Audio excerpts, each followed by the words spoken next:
आपण पाहिलं असेल की गावी अनेक खेळ मातीचे खेळ खेळले जायचं आणि आताच्या काळातले जे खेळ बंद पडले।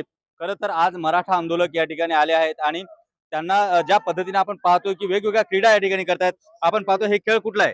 हे घोडीवाली घोडी कुठं चालले बाजारात असं खेळ आहे आमचं गावाकडल्या मुलांचा खेळ आहे ते आम्ही इथं मनोरंजन करतो। तर हे आपण खेळ पाहूया, मनोरंजनाचा हा खेळ आहे। चलो बाजू बाजू बाजू बाजू बाजू ए बाजू। मामा घोडी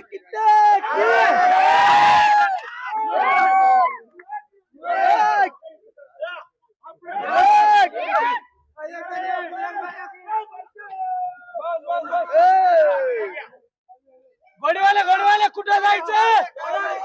घोडीवाले घोडीवाले कुठं जायचं? घोडीवाले घोडीवाले कुठं जायचं? घोडीवाले घोडीवाले कुठं जायचं? घोडीवाले घोडीवाले। आपण पाहतोय की जे खेळ आपण गावी पाहिले होते ते खेळ या ठिकाणी सादर होतानाचं चित्र आपण पाहतोय की गावी हे लहानपणी आपण जे खेळ पाहायचो ते खेळ आज मुंबईकरांना या ठिकाणी बघायला मिळतात। तर आपण पहा घोडीवाले घोडीवाले कुठं चालले?